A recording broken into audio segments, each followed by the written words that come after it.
Happy birthday to you. Happy birthday to you. Happy birthday, my dear Marco. Happy birthday to you. Happy birthday, baby. Thank you. I'm getting That's 7 three. years old. No, that's 3 and 4. So I'm getting 34. 7. I'm feeling like 7. And now the smoke detector will go on. Happy birthday, baby. Thank you for the sweet cake what you baked for me. Whatever. Good morning, everyone. So we are already in the old town of Pula. Is this the old town? No, Pula. Okay. The old town is somewhere else. No, that's okay. Let it run. Okay. It's a one-taker. I don't want to make any mistakes Okay, we will not make an intro again. And we're standing in front of the Colosseum, or the amphitheater, how the people call it here.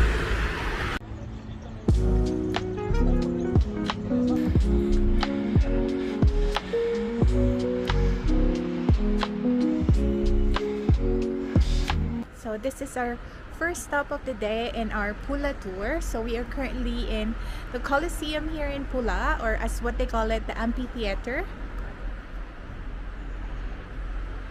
This is how it looks. Massive. The one in Rome is still bigger than this one, of course.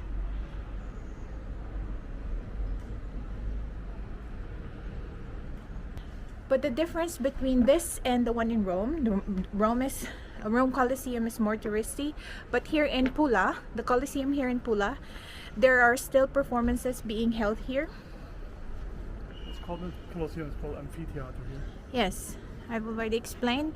And it's smaller than the Colosseum in Rome. I already said And the that. Roman one is half destroyed because of the earthquake that happened a couple hundred years ago.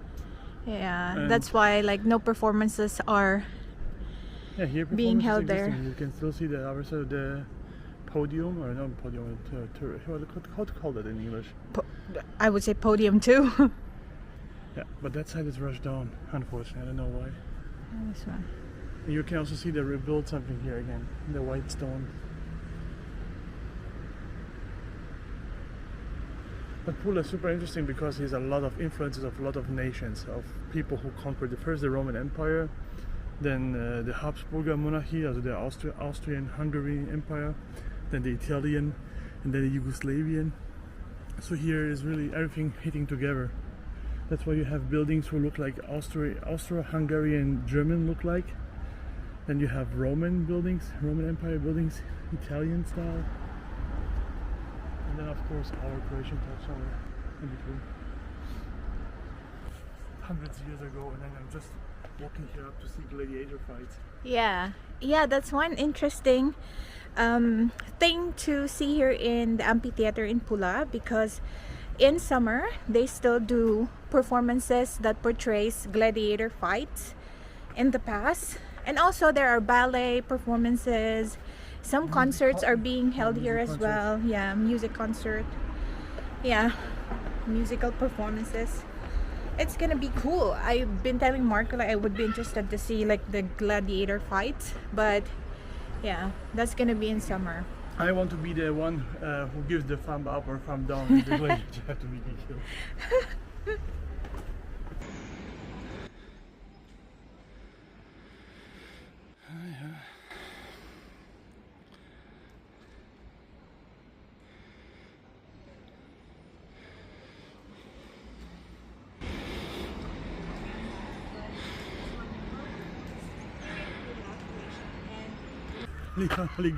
Okay, so here's my bet, my gladiator.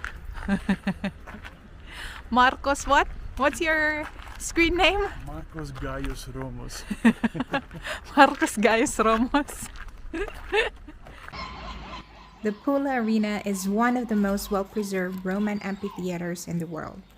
It was built between 27 BCE and 68 CE during the reign of Emperor Vespasian, around the same time as the Colosseum in Rome. Such a massive place. According to Google, in the past, this Colosseum or amphitheater could fit 5,000 audience. or 5,000 people.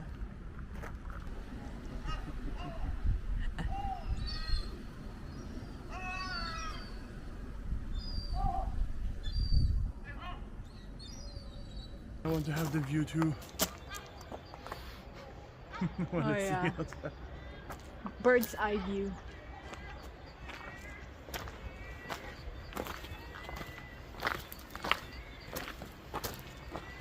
Careful stairs. We are heading to the museum now in this amphitheater. By the way, we paid 10 euros each just to experience the architecture during Jesus era.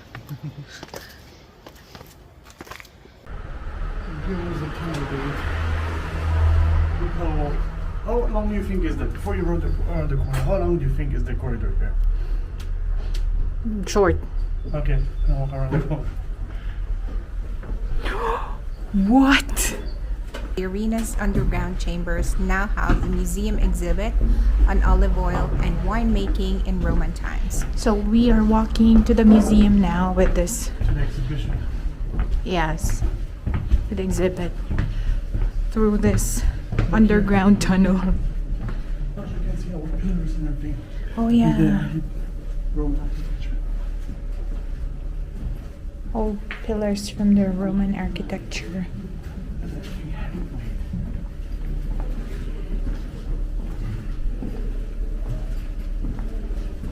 It was started building 31 BC to 18 AD. And then Emperor Claudius. The exhibit shows olive oil and wine production in Roman Pula. Olive oil was made by crushing olives with stone mills like this one, then pressing the pulp to extract the oil. Same goes with the grapes when extracting the juice.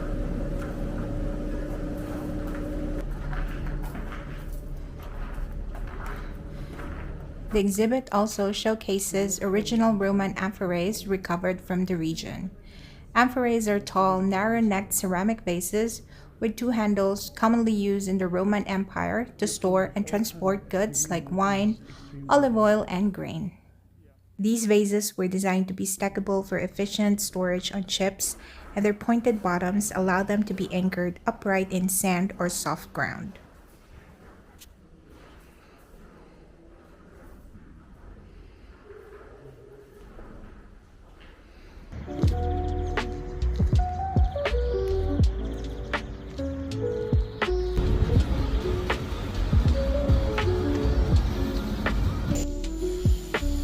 After the amphitheater, we are just walking around the old town of Pula. On the Roman roads. Yes. So this gallery looks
That's really everywhere.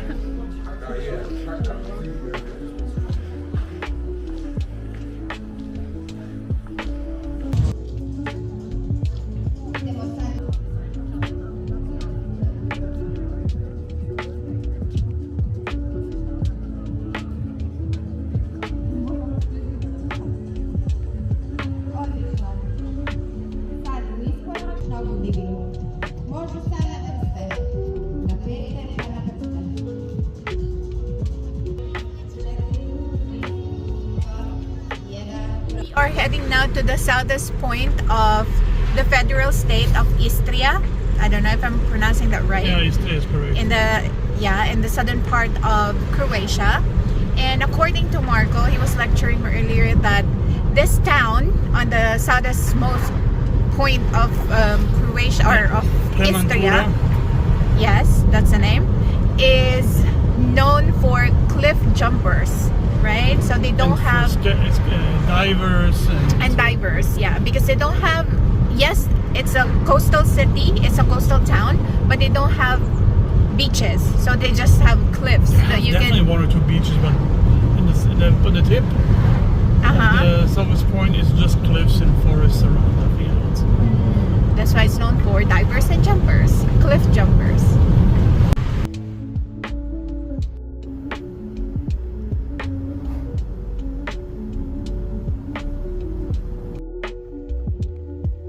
Okay guys, update. Unfortunately, we cannot access the nature park in Premantura because of some military exercises, and the place right now is not accessible for tourists.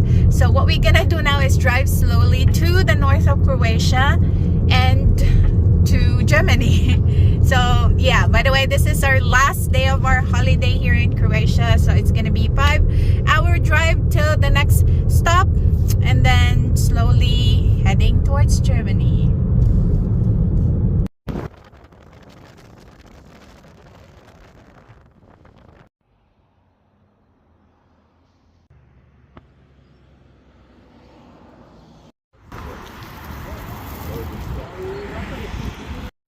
Yeah, the mixed one.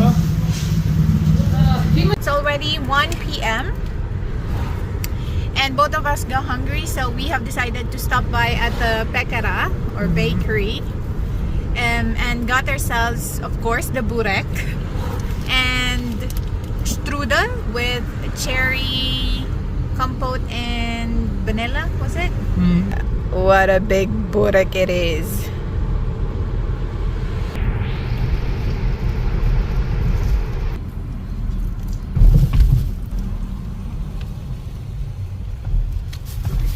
This is a strudel, cherry and vanilla. Or the Germans will say Kirsch-Vanilletasche. So I have to tear my paper bag because my strudel is completely pressed. But I've got the same flavor as Marco's.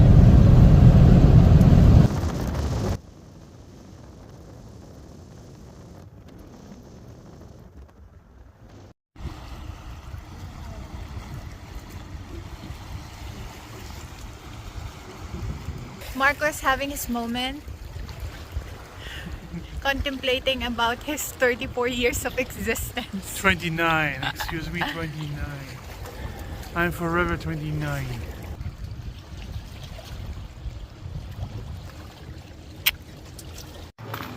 So before we completely leave Croatia, we are stopping here at Klodine. It's one of the supermarket chains here in Croatia for us to take some items back to Germany. One of the items from Croatia that you must take home is the olive oil, because they're known to make good olive oil.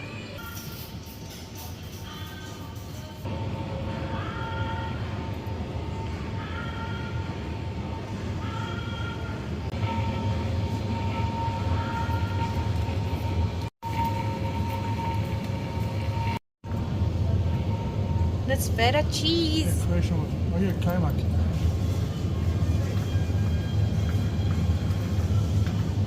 That sauce and it's something Spanish stuff here in Croatia.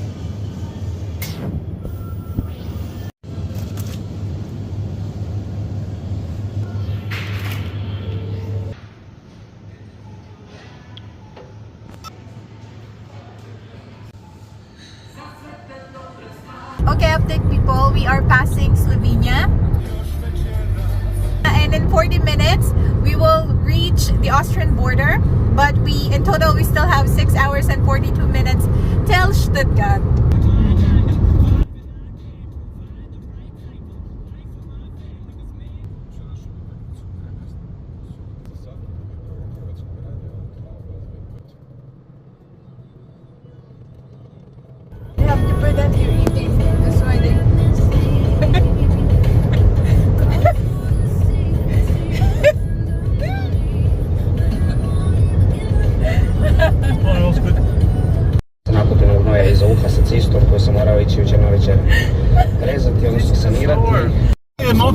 pass later.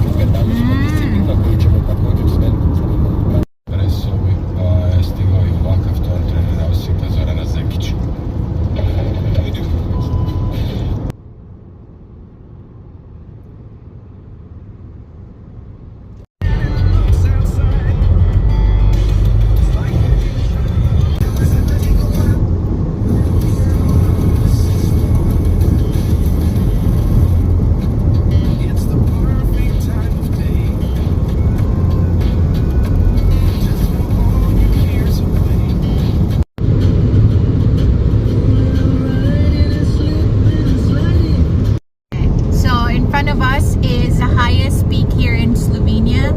That is called Triglav. Triglav. It means like three. I think it's Triglav. I think yes. Okay, there you go. It's at 3,000. Round about. Update people, we are already in Austria, and Marco has been getting into my nerve because he wanted to squeeze my pimple here, close to my ear hole. Hold me close till I get up. Time is barely on our side. I don't wanna waste what's left. The storms we chase are leading us, and love is all we'll ever trust. Yeah, no, I don't wanna waste what's left. And on we'll go, through the wastelands, through the highways, till my shadow turns to sun rays. And on we'll go, through the wastelands, through the highways, and on we'll go.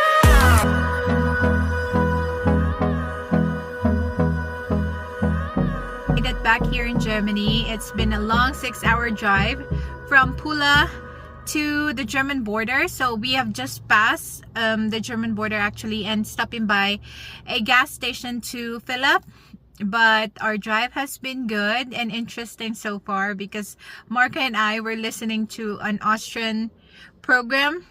Or yeah, sorry for the interruption. Marco was just waving to me saying something. I think he's gonna use the toilet. But anyway, yeah, like what I was saying, it's been interesting because Marco and I were listening to an Austrian radio program, and then this segment invites people to, how do you call, share their problems, or yeah, to share their problems, or if they wanted advice from the community. So there's this one Austrian dude who is in a relationship with a Vietnamese woman, and his dilemma right now is his best buddy is warning him about the Vietnamese girl, and then the best friend said like it's better if he would, how do you call this, end up the relationship with the Vietnamese woman, because I don't know, maybe the dude, the best friend is seeing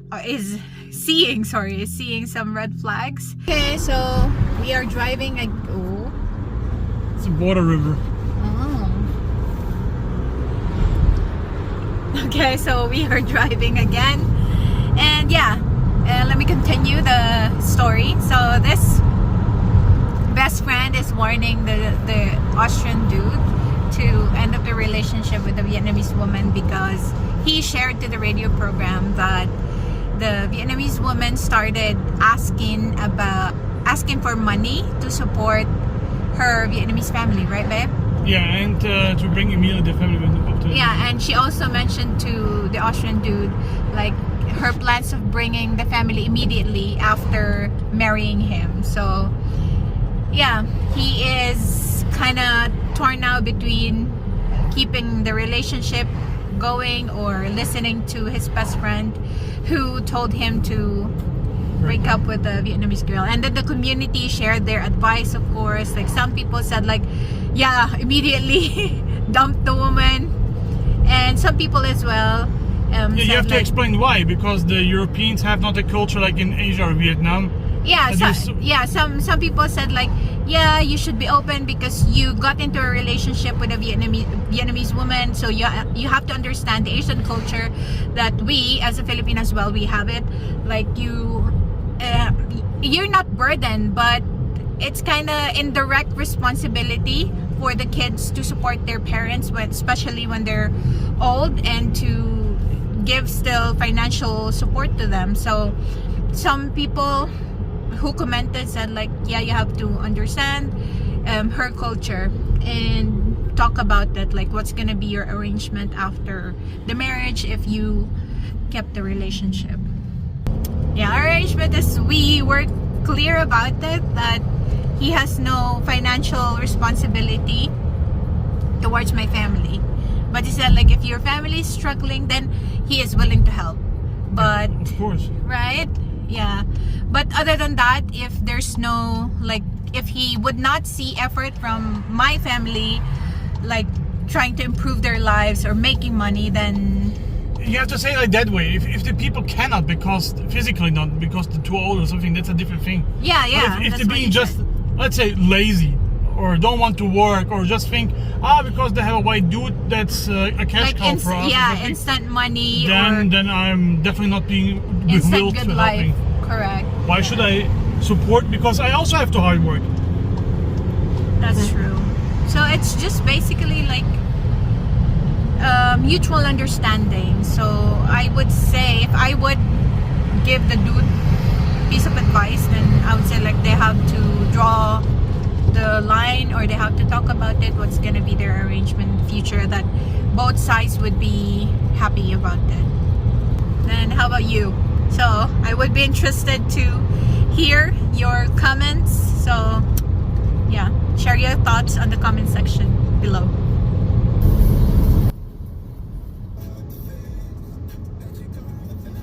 We made it home safely after a 9-hour drive, so we'll just eat something instant and then yeah, clean and then Go to take bed. a rest. Yeah.